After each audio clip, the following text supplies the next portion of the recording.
Hermanos de Jesús, es un gusto para nosotros poder estar nuevamente en este episodio, el número 12 de Sobremesa. Pastor, bienvenido. Muchas gracias. Es un gusto Gracias. compartir esta mesa con usted. Y el gusto también es mío, como siempre. Y juntos platicar sobre las preguntas que han surgido del sermón de esta semana. Esta semana estuvimos escuchando la exposición de la palabra de 1 Corintios 3, versículos 5 al 9. Si usted tiene su Biblia, igual puede ir y pues tenerla presente porque estamos meditando en estos pasajes y preguntas que surgen de este pasaje.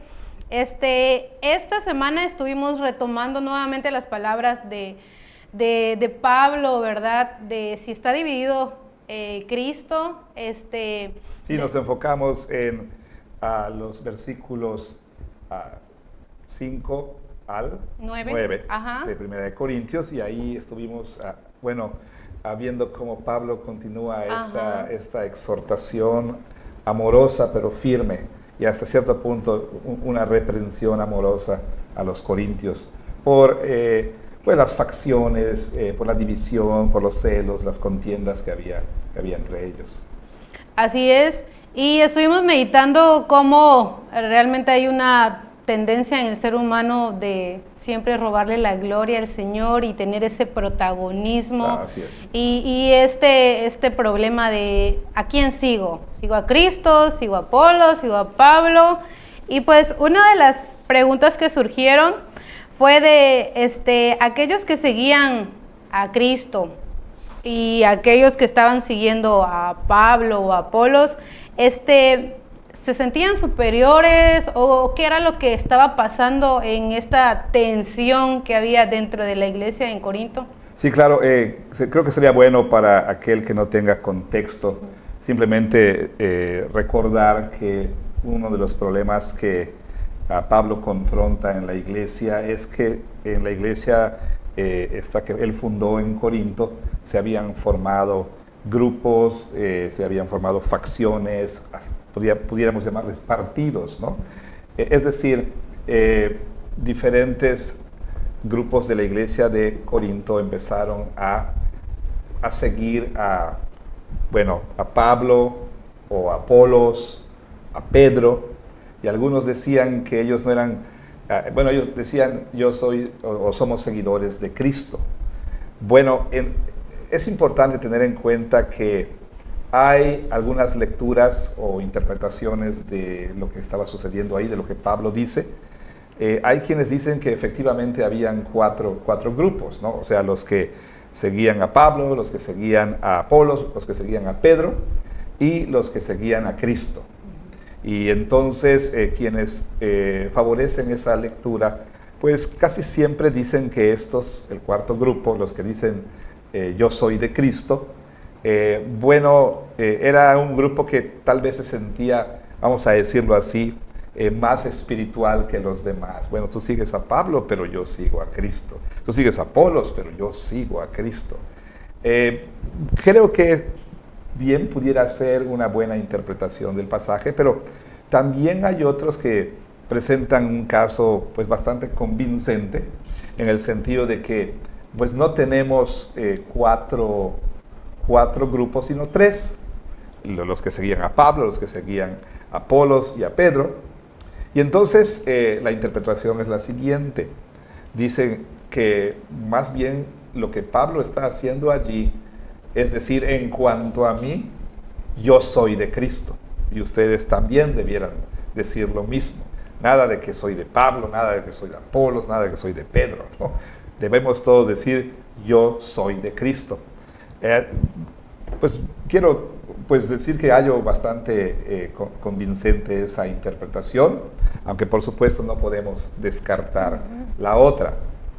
La pregunta nos dice que si aquellos que decían yo soy de Cristo, ellos se sentían superiores a los demás. Bueno, si tomamos esa interpretación, pues bien pudiera ser el caso, que estos decían, ustedes siguen a estos líderes humanos, pero nosotros seguimos a Cristo.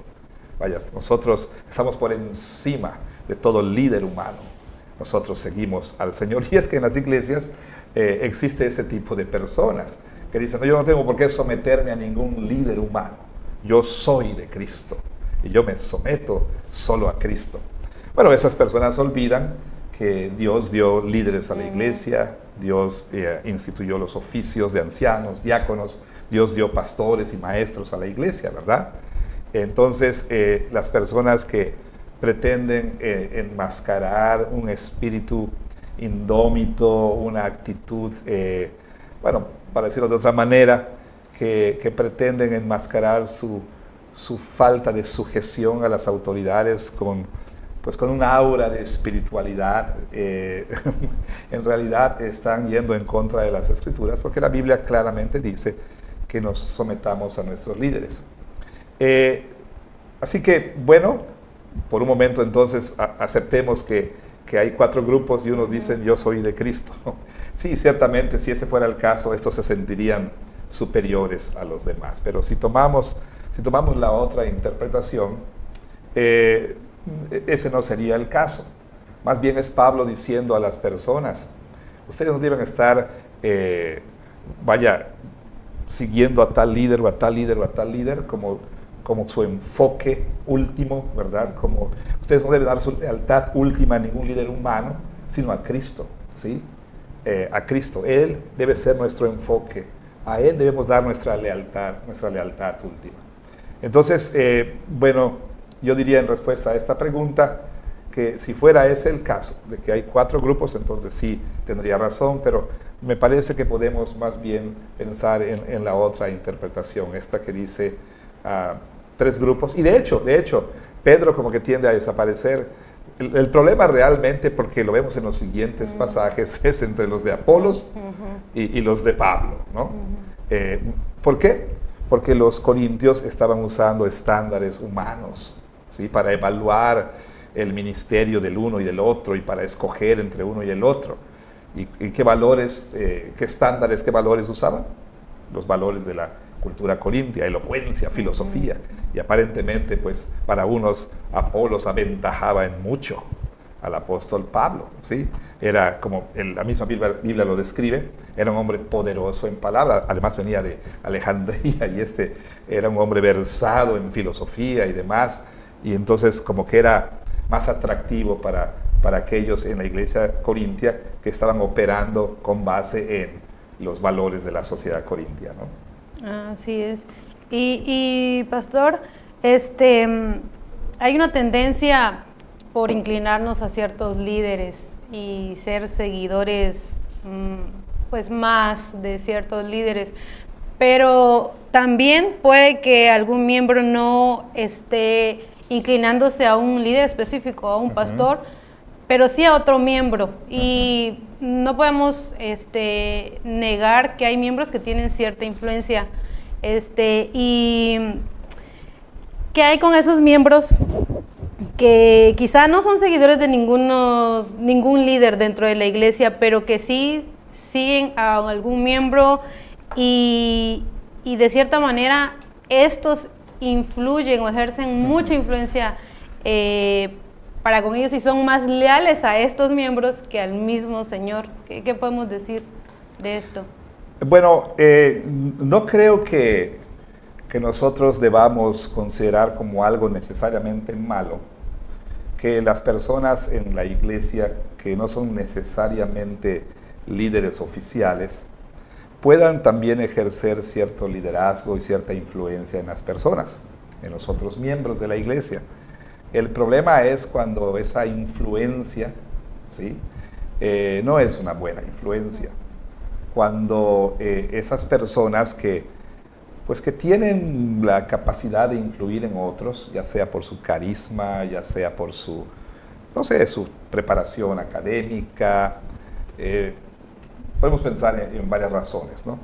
El problema es cuando esas personas empiezan a crear división en la iglesia, empiezan a hacer que las personas no se sometan a sus líderes, empiezan, por supuesto, a hacer que los miembros de la iglesia compitan con otros o se alejen de otros, etc. El apóstol Pablo, de hecho, pues enfrentó él mismo, de hecho, en la carta a los corintios, él menciona que él enfrentó a personas que trataban de desacreditarlo. Sí, por supuesto, eran algunos de estos falsos maestros que estaban en la iglesia, pero que trataban de desacreditar su ministerio, ¿sí? Hablando mal del apóstol Pablo, y señalando sus supuestos errores. Por ejemplo, lo acusaban de que era él muy osado y muy así, muy acá, ¿no? Muy valiente en las cartas, pero cuando llegaba ahí en persona era una persona por demás, vamos a decirlo así, mansita y nada valiente, ¿no? Pablo mismo se enfrentó a personas en la iglesia que se oponían al liderazgo y que cuestionaban el liderazgo. Bueno, el día de hoy pues la situación no es la misma. En todas las iglesias podemos encontrar de pronto personas que con buenas intenciones o con malas intenciones pueden hacer que otros miembros no se sometan al liderazgo. Quizá también no lo hagan en una manera, vamos a decirlo así, explícita, como por ejemplo, quizá no digan, a ver, Dina, ¿sabes qué? No le hagas caso a tal pastor por esto.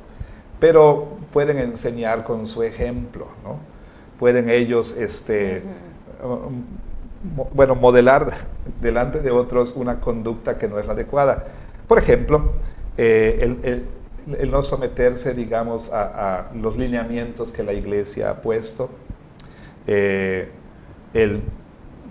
Por ejemplo, si la iglesia ha dicho no introduzcan alimentos al culto, o no introduzcan cafés y toda clase de bebidas y demás, pues esa persona dice, pues yo lo voy a hacer, ¿no? No me importa. Y de esa manera pueden estar influyendo en otros, sobre todo en los menores, sobre todo en los niños, los jóvenes. Y es que de por sí hay personas que tienen una personalidad magnética, ¿no? Y que son muy carismáticos y que bueno, tienen conocimiento y que bueno, influyen mucho en otros. Y también hay personas en la iglesia que pues tienden a seguir muy fácilmente a otros, ¿no? Sin pensar, sin reflexionar. Bueno, para resumir lo que estoy tratando de decir aquí, por un lado, debiéramos nosotros, ¿sí? Ser un buen ejemplo para todos y hasta cierto punto, si Dios nos ha dado esta capacidad de liderar y de influir, aunque no estemos en una posición oficial, pues sí llamar a los demás a la sujeción a Cristo y a los líderes que Él ha puesto. Una vez más quiero decirlo, en tanto que estos líderes estén sujetos a Cristo y que estén haciendo lo que el Señor dice en su palabra, ¿no? Yo creo que debemos, por supuesto, estimular a otros al amor y a las buenas obras. Eso me parece que debiera ser así. Pero, ¿qué pasa cuando una persona no se somete a los líderes de la iglesia, pero en cambio está siguiendo a otra persona? Yo creo que ese miembro de la iglesia, esa persona que profesa fe en Cristo, pues está en una conducta incorrecta, porque de nueva cuenta la Biblia nos llama someternos a nuestros líderes, ¿sí? Nos llama a honrar a nuestros líderes. Entonces, si hay alguien que prefiere, para ser más concreto, hacerle más caso a esta persona que a su pastor, bueno, está cayendo en un desacato de lo que el Señor dice. Una vez más, si este pastor está diciendo cosas que no son correctas, bueno, aún así el deber no es simplemente llevar a otro no hacerle caso al pastor, sino ambos tendrían que ir y confrontar a ese pastor, ¿no? con lo que está haciendo, pero siempre con respeto, etcétera, ¿no? Así que en resumidas cuentas, habrá que tener mucho cuidado, por un lado, de ser los que estemos, ya sea intencionalmente o no, de manera explícita o no, que seamos nosotros los que estemos llevando a otros a no someterse a sus líderes. Y también tenemos que tener mucho cuidado de nosotros mismos, no ser aquellas personas que decimos, no, yo no me quiero someter al líder. Sí, porque de una u otra manera vamos a ser influyentes para otras personas o las generaciones que vienen detrás de nosotros, y a veces las cosas que decimos o comentamos pues influyen también en el pensamiento quizá de aquel que está empezando en la fe, y vamos moldeando. Y por eso es importante que la palabra vaya moldeando nuestro pensamiento, tener la mente de Cristo para poder evaluar también a otros si realmente estamos siguiendo lo que la palabra dice o nos estamos dejando llevar por la emoción, el carisma de otros. Exacto.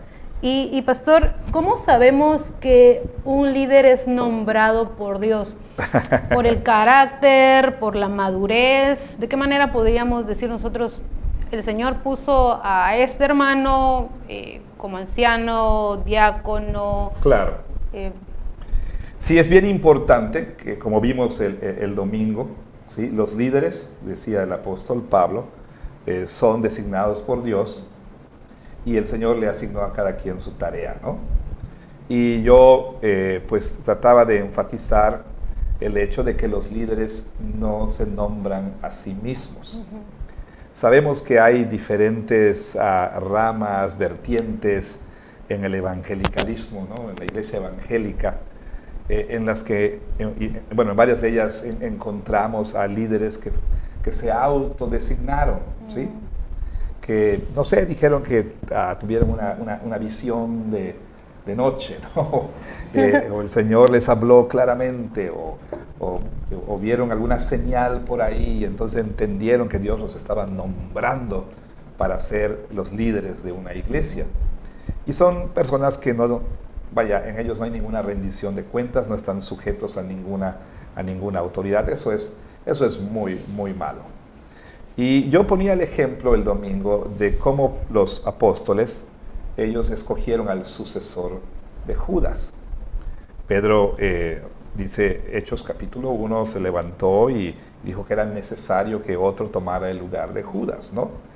Y después de dejar bien en claro cuáles eran los criterios, ellos oraron y dijeron: Señor, escoge tú. Usaron un medio para ello, dice que echaron suertes. No sé exactamente qué hicieron, contaron al 18, en la puerta de mi casa me encontré a Pinocho, o jugaron al disparejo, o a los dados, bueno, no sé qué hicieron, realmente no sé qué hicieron, pero de alguna manera ellos oraron que el Señor mostrara su voluntad a través de ese mecanismo. Bueno, en nuestra iglesia tenemos una manera de elegir líderes y de reconocer a los líderes que Dios designa. Y la manera en que lo hacemos es mediante la elección democrática en la iglesia. Ahora bien, creemos nosotros profundamente que es el Señor quien a través de la iglesia señala, designa, elige a sus líderes, ¿sí? Hay una doctrina por ahí que, por supuesto, se puede abusar de ella, que dice, si no me equivoco, Vox Ecclesia, Vox Dei, la voz de la iglesia, la voz de Dios, ¿sí? Claro, habrá que tener mucho cuidado porque se puede abusar de esto, ¿no? Bueno, ciertamente puede ser que la iglesia elija a un líder que no, obviamente no de manera perfecta, o para poner de otra manera, puede ser que la iglesia elija un líder que, digamos, no exhibe en él, ¿sí?, las características que el Señor pues pone en su palabra, ¿sí?, los requisitos para los ancianos, los diáconos. Pero la iglesia a lo mejor insiste en que esa persona debe ser el anciano, debe ser el diácono, ¿no? Y como la mayoría votó, decimos, Vox Ecclesia, Vox Dei. Ahora bien, Dios no habla por ambos lados de su boca, ¿no? Claro que el Señor aún permite, ¿sí?, el pecado humano, y sin ser Él el responsable, lo usa para su gloria. Eso de que permite es un eufemismo. Dios decreta todo lo que sucede, y aún obrar a través de las fallas y del pecado humano. Como, por ejemplo, en el caso de Saúl, ¿no? el pueblo se entercó en que quería un rey como las otras naciones, dijo Dios, está bien, ahí les va. Entonces, a lo mejor en una iglesia donde no hay madurez espiritual, donde la gente no tiene una comunión con el Señor y se guían por la carne, ¿no? Se guían por los ojos físicos, como en el caso de Saúl, lo vieron grandotote, ¿verdad? Y todo un Thor, ¿no? Un Chris Hemsworth ahí, ¿no? Grandototote y apuesto y demás, y este es, ¿no? Y bueno, lo eligieron porque vieron en él ciertas características, pero obviamente quizá tenía muchos dones y personalidad y demás, pero no tenía un carácter piadoso. En cambio, en el caso de David, cuando Samuel va a ungir al que Dios designó, pues vienen los hijos de Isaí y pasan desde el más grande, ¿no? Hasta el más pequeño, y Samuel decía, debe ser este, y Dios le dice, no te fijes, ¿sí? en lo grande, ¿no? De su estatura ni en su parecer, porque Dios mira no lo que está afuera, sino lo que está dentro. El hombre mira lo que está afuera, pero yo miro el corazón, dice el Señor. Ahora, pues, aún así, ¿no? La iglesia puede elegir a una persona que no es la adecuada, ¿sí? Y pues el Señor en su soberanía decide que pues la iglesia sufra las consecuencias de sus acciones. Pero bueno, en tanto que la iglesia está tomando con seriedad lo que la palabra dice, pues va a nominar personas que exhiben un carácter cristiano. Nadie puede ser el candidato perfecto, no hay nadie que perfectamente cumpla todos los requisitos, ¿no? A la perfección. Pero sí la iglesia debe ver personas que exhiban estas características que menciona Pablo en 1 Timoteo 3 y en Tito 1. Entonces, ¿cómo saber si alguien ha sido un líder designado, llamado por Dios? Número uno, este líder ha sido elegido no por sí mismo, ni tampoco ha sido impuesto de una manera, digamos, externa a la iglesia, sino que la iglesia, haciendo uso del mecanismo en oración, pidiendo la voluntad de Dios, ¿sí? Entonces pide al Señor que Él muestre su voluntad a través del voto de la iglesia, ¿sí? Y entonces creemos firmemente que una persona puede decir, bueno, el Señor me llamó, pero si la iglesia no te reconoce, ¿sí? Es que Dios me llamó para el ministerio, Dios me llamó para ser anciano, y de pronto ves que la iglesia dice, no, esta persona no. Eso no es infalible, por supuesto. Ahora, otra cuestión que hay que tomar en cuenta es precisamente eso, ¿no? Que la iglesia responde al ministerio de esa persona, ¿sí? Alguien puede decir, yo soy un consejero, Dios me dio ese don de la consejería, pero nadie va a ti por consejo, ¿no? Entonces la iglesia responde al ministerio. Y tres, y no lo estoy diciendo, digamos, en un orden jerárquico, tres, pues sí, como hemos dicho, esa persona tiene madurez espiritual y su carácter es un carácter piadoso. O sea, la iglesia no debe simplemente basarse en los dones y las habilidades que la persona tiene, sino en el carácter de la persona, en el fruto del Espíritu, ¿sí? Eso es muy, muy importante. Algo me llama mucho la atención, a veces las iglesias cometen estos errores. Dicen, ese hermano es contador de profesión, ese sería un buen diácono, ¿no? O no, él se graduó tiene una licenciatura en administración de empresas, o nombre se graduó de licenciado en negocios internacionales, ese es actuario, esos serían excelentes diáconos. Pero la Biblia no nos llama necesariamente a tomar esas características y habilidades como el estándar que debemos buscar, sino como dice, el carácter. Si tú ves, por ejemplo, los requisitos de los ancianos, en toda la lista que tenemos ahí, solo hay una habilidad que se menciona. ¿Cuál es? Que sea apto para enseñar.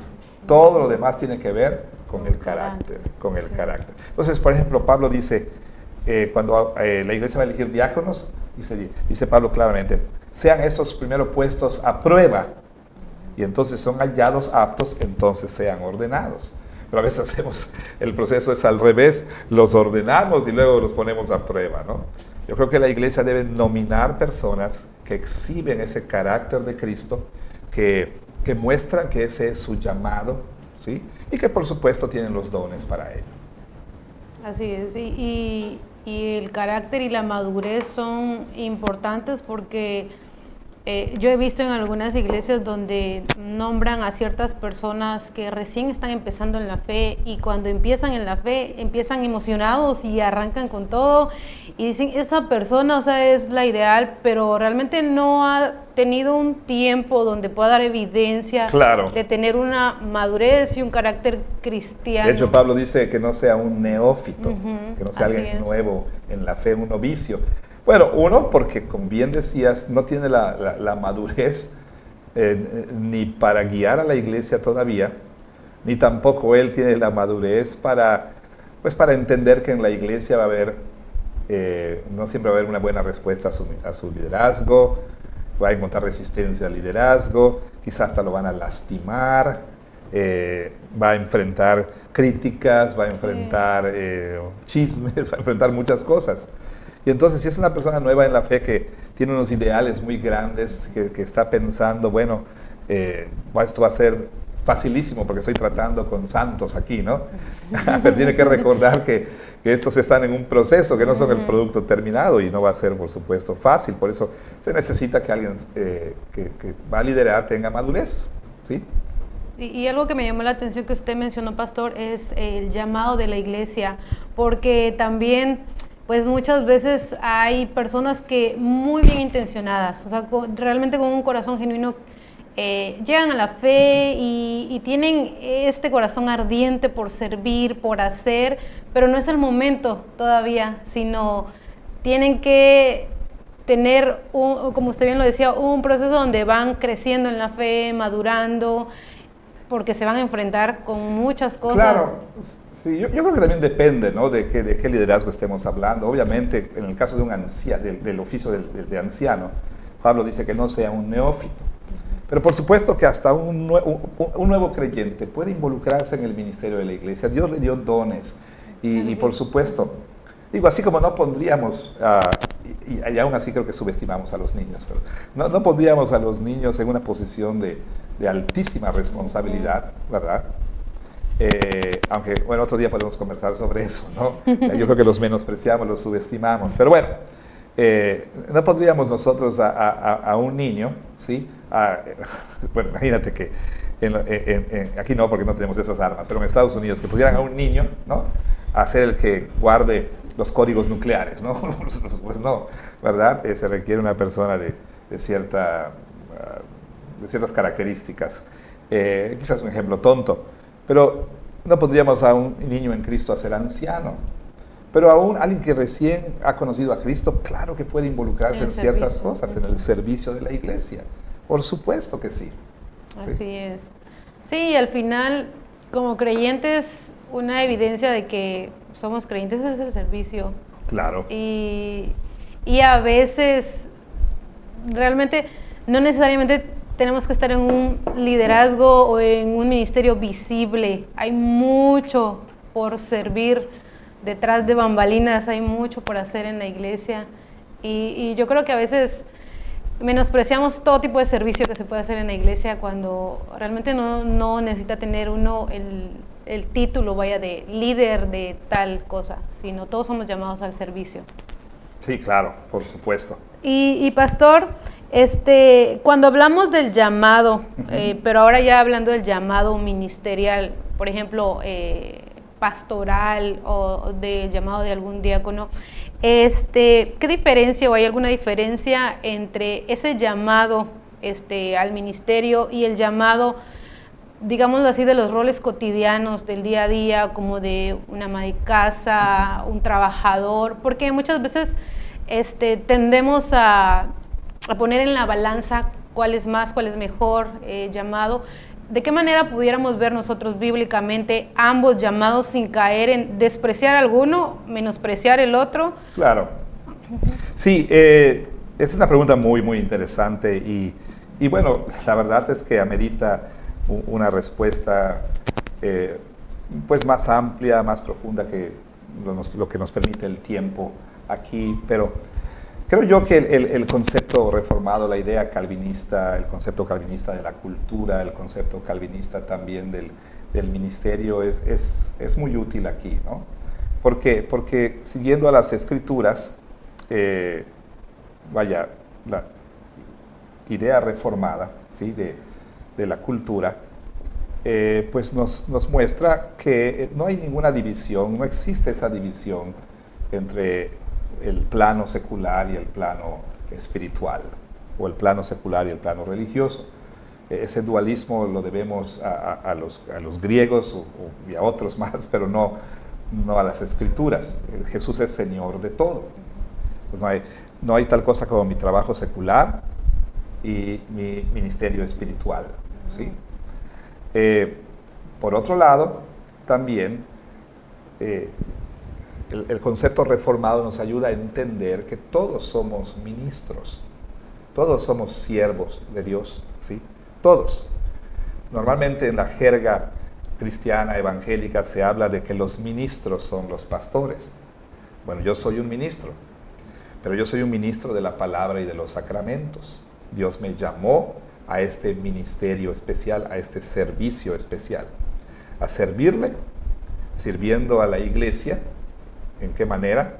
Enseñando, predicando la palabra, sirviendo los sacramentos. Esa es mi tarea especial, ¿sí? Mi llamado especial. Pero Dios también llama a otras personas para otros ministerios. Y ahí, bueno, es el concepto, ¿no? De vocación, ¿sí? Mi trabajo